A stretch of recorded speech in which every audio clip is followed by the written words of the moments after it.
capítulo 15, versículo 7. Diz assim: mas esforçai-vos, e não desfaleçam as vossas mãos, porque a vossa obra tem uma recompensa. Amém? Quem pode dar glória para Jesus? Amém? Glória a Deus. Pode tomar assento, exaltando o nome do Senhor. Nós somos alegres porque a palavra do Senhor, ela nos dá esta garantia. Há um provérbio no meio evangélico que Deus não fica devendo nada para ninguém. E é uma grande verdade. Deus não deve nada a ninguém. E nós ficamos assim maravilhados com a palavra de Deus. Quando nós observamos um versículo como este, veja bem, a palavra de Deus nos diz: esforçai-vos e não desfaleçam as vossas mãos. Podemos lutar com todas as forças, podemos renunciar de tudo para lutarmos em prol da obra de Deus, porque o final do versículo, a parte do versículo diz assim: porque a vossa obra, ela tem uma recompensa. Estamos em um culto de transição de posse. O presbítero Claudinei já entregou a congregação, mas uma coisa é certa: o trabalho que ele prestou aqui tem uma recompensa, Claudinei. Pode ter certeza disso. Um dia Pedro pergunta para Jesus, diante do sermão que Jesus estava ministrando. Era um sermão pesado, um sermão duro de ouvir, e as pessoas foram saindo da presença de Jesus. E aí Pedro toma a palavra do Senhor. Quão difícil é ouvir essa palavra, é dura a tua palavra. E Jesus pergunta, ele diz: o povo está indo embora. Jesus pergunta: vocês querem retirar também? Aí Pedro faz uma consideração, olha, e disse: não, Senhor, para quem iremos nós? Tu tens as palavras de vida eterna. Então é melhor estar com o Senhor. Glória a Deus. Nesta noite o pastor João Batista será assumindo por um período que nós não sabemos quanto tempo, quantos meses, se um ano, não sabemos. Mas uma coisa nós temos certeza, pastor João: a obra que o Senhor realizar aqui, ela terá uma recompensa.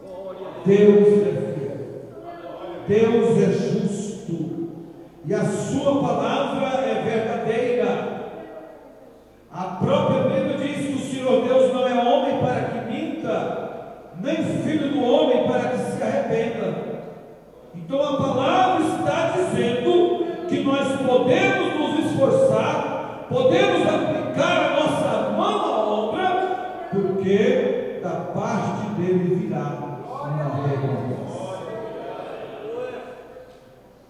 Uma coisa é certa, pastor João, igreja: um pastor, quando ele é colocado em uma igreja, ele não é colocado aqui para fazer a vontade da multidão, para agradar uma multidão. Não, o obreiro é colocado diante de um trabalho para fazer a vontade de Deus e cuidar do rebanho. E muitas vezes, diante desses cuidados que nós devemos ter, às vezes nós não agradamos a alguém se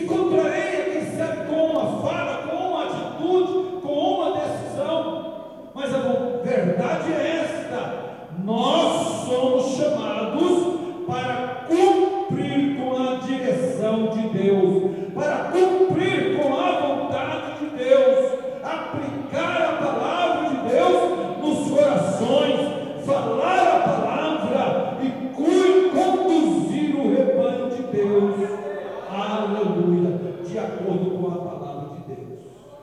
Existem igrejas por aí que as pessoas, os irmãos, eles querem dirigir a vida do obreiro, dirigir a vida do pastor. Eu, conversando com alguém em uma região certa vez, a igreja lá reunia alguns membros no dia de terça-feira, sentava com o pastor e dizia: olha, pastor, nós queremos que o senhor ministre esta palavra, que o senhor fala este assunto. Não é assim que funciona. A palavra falada que vai ser ministrada, ela é buscada na oração, muitas vezes no jejum. Muitas vezes o pastor passa horas e horas de joelho dobrado na presença do Senhor, pedindo: Senhor, qual é a palavra que vou ministrar para o teu povo? É assim que funciona. Mas existem lugares que faz aquele montinho e quer dirigir a vida do pastor. Outrora querem dirigir a vida da igreja com profecias. Olha, Deus falou que tem que ser assim, vamos seguir essa profecia. Não, a profecia maior está aqui, a palavra de Deus, a Bíblia Sagrada. Outros querem dirigir a vida, querem dirigir a igreja por sonhos. Olha, pastor, eu tive um sonho e tem que acontecer assim, assim, assado. E não é assim. A obra de Deus, ela é dirigida pelo Senhor. Ela é dirigida pela palavra. Glória a Deus. Um dia uma irmã chegou em mim, eu estava em uma determinada cidade, e ela disse: pastor, eu tive um sonho. Eu falei: quando o sonho? Sabe aquelas sonhadeiras? A sua igreja tem um sonhador e um profeta. Quando é o profeta de Deus, homem de Deus, amém? Aí ela contou um sonho. Ela disse: pastor, eu cheguei na igreja, sentei num banco onde tinha 3 irmãs. Daí a pouquinho as irmãs levantaram e mudaram de banco. Aí eu mudei para um outro banco onde tinha mais algumas irmãs. Aquelas irmãs se levantaram e mudaram de banco. E eu mudei de banco 3 vezes, e as 3 vezes as pessoas que estavam no banco se levantaram e trocaram de lugar. Eu falei: aí, o que aconteceu? Eu saí para fora. Aí eu fiquei lá do lado de fora, olhando para dentro da igreja. E aí eu acordei. Eu falei: o que você entendeu? Ela disse: eu entendi que eu estava representando o Espírito Santo de Deus. E as pessoas não suportavam a presença do Espírito Santo. Aonde eu chegava, elas saíam. Aí eu representando o Espírito Santo, fiquei do lado de fora do bem. Eu falei: Deus me deu outra interpretação. Ele falou: o que Deus mostrou para o senhor? Eu falei: Deus me mostrou que se você não mudar de vida, se você não mudar de propósito, se você não mudar o seu comportamento, você vai perder todas as suas amizades, você vai ficar sozinha. Ela não recebeu a palavra e saiu falando na cidade. Mas era o que estava acontecendo. Ia ter uma festividade, ela fazia parte da cozinha. As irmãs da cozinha me chamaram e disseram: pastor, se a fulana for trabalhar na cozinha, nós não queremos trabalhar na cozinha. E algumas coisas foram acontecendo, pessoas dizem: pastor, não dá de ficar junto com essa irmã. Então, irmãos, a obra de Deus é assim, ela é dirigida pela palavra, pela oração. O pastor paga um preço, o pastor ora, o pastor busca a presença do Senhor. O pastor, muitas vezes, ele, no dia de terça-feira, por exemplo, ele se esconde do povo, fica ali na presença de Deus, olhando: o Senhor me deu uma palavra. Aí chega alguém: não é para fazer assim. Não é assim. Então o pastor, ele não está numa igreja para agradar uma multidão, mas para cuidar do rebanho de acordo com a palavra de Deus. Glória ao nome do Senhor. E nós olhamos, irmãos, nós vemos duas situações importantes que está sob a responsabilidade do pastor. A primeira, o pastor que está à frente de um trabalho, ele precisa cumprir e fazer cumprir junto com a sua congregação, Marcos 16:15. Ide por todo o mundo, pregai o evangelho a toda criatura. Cai ou recai sobre nós a responsabilidade da evangelização do setor, da região, da cidade aonde nós estamos. Cabe a nós direcionar, orientar, fazer acontecer a evangelização.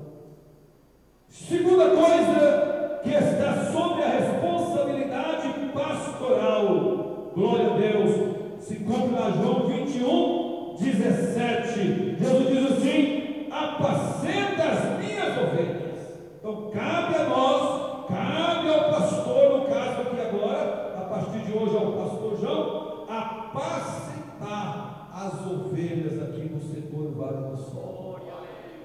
Isso é responsabilidade pastoral.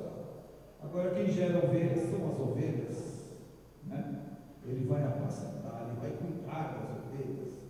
Então, meus amados irmãos, quando nós olhamos para essas situações, nós precisamos fazer cumprir em nós o que está aqui escrito na palavra de Deus. Eu anotei aqui algumas coisas, o tempo corre muito, não está para pontuar da forma que se faz necessário. Mas é responsabilidade pastoral ajudar os membros nas suas dificuldades e nos seus conflitos. É responsabilidade pastoral orar pelos enfermos ou pelas questões, pelas causas que porventura os membros estiverem enfrentando. É responsabilidade nossa, é responsabilidade pastoral cuidar da igreja com humildade. Existem obreiros por aí que quando eles assumem a responsabilidade, ele parece um semideus. Pastor conhecido nosso de uma região, ele era muito simples, dirigindo uma congregação, e quando ele assumiu um campo, ele estava com os braços, mudou até o jeito de andar. Não, a obra de Deus, pastor João, é com humildade. Glória a Deus. Um dia eu cheguei numa cidade, misturei com o povo, depois do culto, ficamos cantando hinos até quase 2 horas da manhã, e alguém disse assim: mas ele é o presidente do campo, ele fica assim no meio do povo. Irmão, coisa boa está no meio do povo. E eu sempre digo, casa de pastor precisa ter rastro de ovelhas. Glória a Deus. Se eu pudesse, eu pegava aquela casa e colocava lá no pátio da igreja. Glória ao nome do Senhor. É coisa boa viver no meio dos irmãos, estar junto com a igreja, ser gratificante. Glória ao nome do Senhor. Alguns não gostam, mas se eu pudesse, eu faria. Coisa boa você chegar em casa, você sai, a esposa está só, você chega lá, tem 4, 5 irmãos lá, tomando um café, bebendo água com a esposa. Isso é maravilhoso, irmãos. Mas existe alguém que não gosta, César. Eu sou reservado. Muito bem. Uma outra coisa importante que recai sobre nós a responsabilidade, é que o pastor ele deve proteger a vida espiritual do rebanho. E como fazer? Aplicando a palavra. O hino 449 diz assim: à beira da estrada estão muitos que buscam o céu o pão. Glória a Deus. E quem é que vai dar o pão? É o pastor. São os obreiros. Precisa ter um pão para alimento dos sedentos. Glória ao nome do Senhor. E aqui nesse bairro, a gente olha e vê a extensão desse setor. É muita gente, irmãos. Há muito trabalho. Há muita coisa a ser feita e o pastor não faz sozinho. Precisa que os irmãos aqui no setor venham interagir, unir as forças, evangelizar, ganhar almas para o reino de Deus, para que o trabalho cresça, para que essa casa se encha de salvos, para que no dia do arrebatamento nós possamos subir cantando o hino da vitória. Então, meus amados irmãos, pastor João, deixo para o Senhor esse verso: esforçai-vos, não desfaleçam as vossas mãos, porque a vossa obra, ela tem uma recompensa. O tempo não nos espera, irmão. Convidar aqui o pastor João.